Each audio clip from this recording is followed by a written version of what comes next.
शिव शक्ति नमः।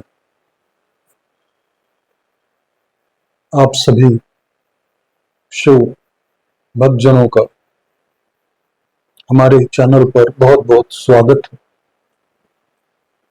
आइए शुरू करते हैं शिव पुराण की उमा संहिता को और इस कथा से जानने का प्रयास करते हैं कि ऋषि मुनि हमें इन कथाओं के माध्यम से क्या संदेश देना चाहते हैं। आज का टॉपिक है विभिन्न पापों के कारण मिलने वाली नरक यातना का वर्णन तथा कुकुर बलि, काक बलि एवं देवता आदि के लिए दी हुई बलि की आवश्यकता एवं महत्ता का प्रतिपादन।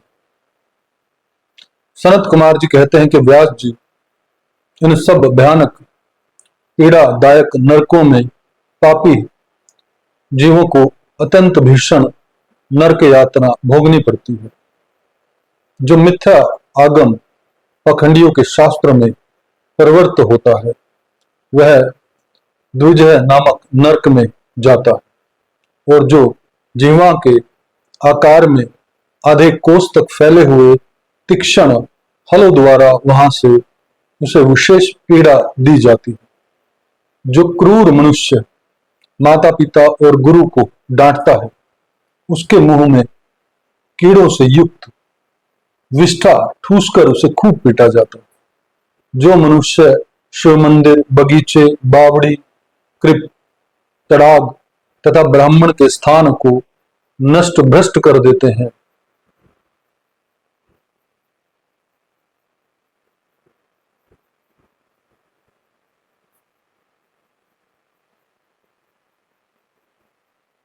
और वहां स्वेच्छा अनुसार रमण करते हैं, वे नाना प्रकार के भयंकर कोलू आदि के द्वारा पेरे और पकाए जाते हैं तथा प्रलय काल पर्यंत नरकाग्नियों में पकते रहते हैं। पर स्त्रीगामी पुरुष उस रूप से ही व्यभिचार करते हुए मारे पीटे जाते हैं। पुरुष अपने पहले जैसे शरीर को धारण करके लोहे की बनी और खूब तपाई हुई नारी का गाढ़ आलिंगन करके सब ओर से जलते रहते। वे उस दुराचारणी स्त्री का गाढ़ आलिंगन करते और रोते हैं। जो सत्पुरुषों की निंदा सुनते हैं, उनके कानों में लोहे या तांबे आदि की बनी हुई कीलें आग से खूब तपाकर भर दी जाती। इनके सिवा जस्ते, शीशे और पीतल को गलाकर पानी के समान करके उनके कान में भरा जाता है। फिर बारंबार गर्म दूध और खूब तपाया हुआ तेल उनके कानों में डाला जाता है। फिर उन कानों पर वज्र का सा लेप कर दिया जाता है। इस तरह क्रमशः उनके कानों को उपयुक्त वस्तुओं से भरकर उनको नरकों में यातनाएं दी जाती हैं। क्रमशः सभी नरकों में सब ओर से यातनाएं प्राप्त होती हैं और सभी नरकों की यातनाएं बड़ा कष्ट देने वाली होती हैं। जो माता पिता के प्रति मोहें टेढ़ी करते अथवा उनकी ओर उदंडता पूर्वक दृष्टि डालते हैं या हाथ उठाते हैं, उनके मुखों को अंत तक लोहे की कीलों से दृढ़ता पूर्वक भर दिया जाता है। जो मनुष्य लुभाकर स्त्रियों की ओर अपलक दृष्टि से देखते हैं, उनकी आंखों में तपाकर आग के समान लाल की हुई सुइयां भर दी जाती हैं। जो देवता, अग्नि, गुरु तथा ब्राह्मणों को अग्रभाग निवेदन किए बिना ही भोजन कर लेते हैं, उनकी जिह्वा और मुख में लोहे की सैकड़ों कोले तपाकर ठूस दी जाती। जो लोग धर्म का उपदेश करने वाले महात्मा कथावाचक की निंदा करते हैं, देवता, अग्नि और गुरु के भक्तों की तथा सनातन धर्म शास्त्र की भी खिल्लियां उड़ाते हैं, उनकी छाती, कंठ, जिह्वा, दांतों की संधि, तालू, होंठ, नासिका, मस्तक तथा संपूर्ण अंगों की संधियों में आग के समान तपाई हुई 3 शाखा वाली लोहे की कीलें मुदगरों से ठोकी जाती हैं। उस समय उन्हें बहुत कष्ट होता है।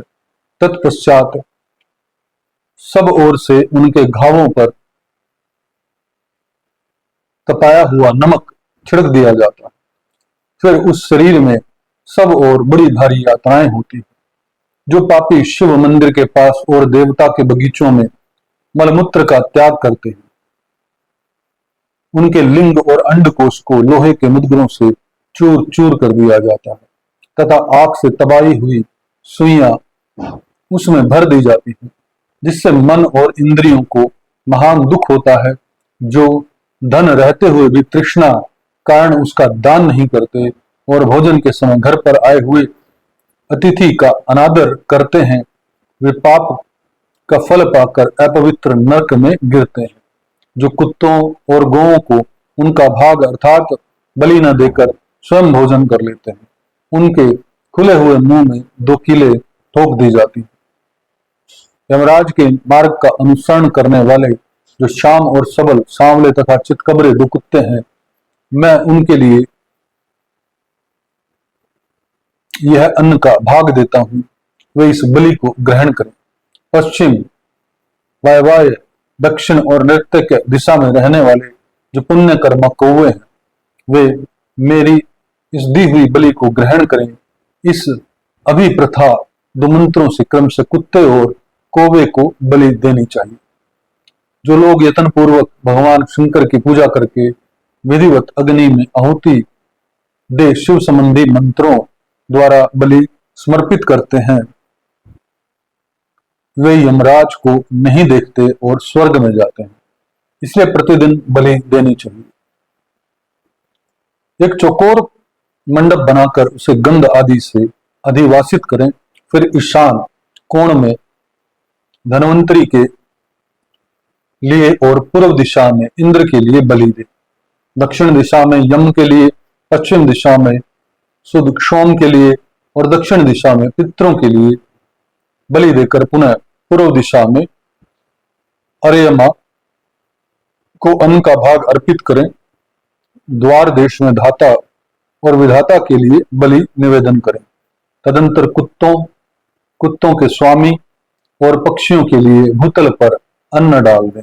देवता, पितृ, मनुष्य, प्रेत, भूत, गुहाक, पक्षी, कृमि और कीट, ये सभी गृहस्थ से अपनी जीविका चलाते। स्वाहाकार, स्वादाकार, वष्टाकार तथा हंतकार, ये धर्ममयी धेनु के चार स्तन हैं। स्वाहाकार नामक स्तन का पान देवता करते हैं। स्वधा का पितृलोक, वष्टाकार का दूसरे देवता और भूतेश्वर तथा हंतकार नामक स्तन का सदा ही मनुष्यगण पान करते हैं। जो मानव श्रद्धा पूर्वक इसी धर्ममयी धेनु का सदा ठीक समय पर पालन करता है, वह अग्निहोत्री हो जाता है। जो स्वस्थ रहते हुए भी उसका त्याग कर देता है, वह अंधकार पूर्ण नरक में डूबता है। इसलिए उन सब को बलि देने के पश्चात द्वार पर खड़ा हो क्षण भर अतिग्नि की प्रतीक्षा करें। यदि कोई भूख से पीड़ित अतिथि या उसी गांव का निवासी पुरुष मिल जाए तो उसे अपने भोजन से पहले यथाशक्ति शुभ अन्न का भोजन करवाएं। जिसके घर से अतिथि निराश होकर लौटता है, उसे वह अपना पाप दे बदले में उसका पुण्य लेकर चला जाता है। यह कथा तो यहीं पर समाप्त होती है। मेरे मन में बार बार एक विचार आ रहा है। मैं बीच में भी कथा रोककर ये बात बोलना चाहता था। मेरे ये एक्सपीरियंस में तो नहीं है इस वक्त कि मैं इन नरकों का और इन सजाओं का जो है वो एक्सपीरियंस कर सकूं या जाकर देख सकूं उस दृष्टि से कि ऐसा कुछ है या नहीं।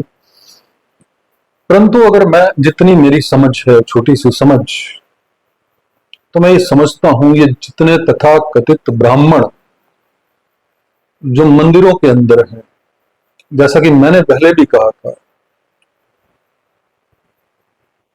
कि जो दासी प्रथा मंदिरों में चलाई जाती थी, जिसके अंदर शूद्र जाति की पहली पुत्री को मंदिरों के अंदर देवदासी के रूप में रखा जाता था और फिर उनके साथ वहां पर ये तथाकथित ब्राह्मण जो है वो रेप करते थे और उनको ये पाठ पढ़ाया जाता था कि तुम देव की दासियां हो और हम उनके एजेंट हैं, और हम तुमसे जो ये रेप कर रहे हैं ये बिल्कुल सही है।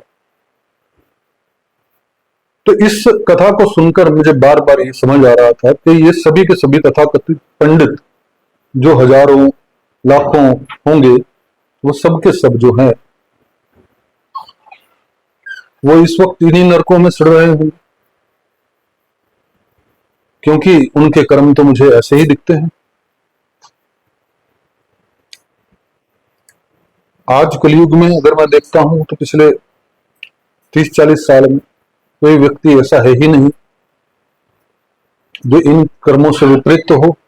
तो इसका मतलब 800 मिलियन जो लोग हैं वो सारे के सारे इन नरकों में जाने वाले हैं, ऐसा मेरी अपनी समझ कहती है। लेकिन दूसरी समझ भी ये कहती है कि ये भ्रष्ट हो गए हैं शास्त्रों। ये जो शिवजी ने पार्वती जी को कहे होंगे या जिसने भी शिव पुराण की रचना सबसे पहले की होगी, किसी ऋषि ने, किसी मुनि ने, वो अति दिव्य, अति शुद्ध होंगे, और वो ये नहीं है। लगभग ये मिक्स हो गए हैं। इसके अंदर तथा कथित ब्राह्मण या कहे पोंगे पंडितों ने इसके अंदर खूब भ्रष्टाचार मचाया हुआ। तो अपनी समझ का भी इस्तेमाल करें और ध्यान के माध्यम से ये जानने का प्रयास करें। बिल्कुल हो सकते हैं कि इस तरह के नर्क हों, इस तरह की यातनाएं दी जाती हों।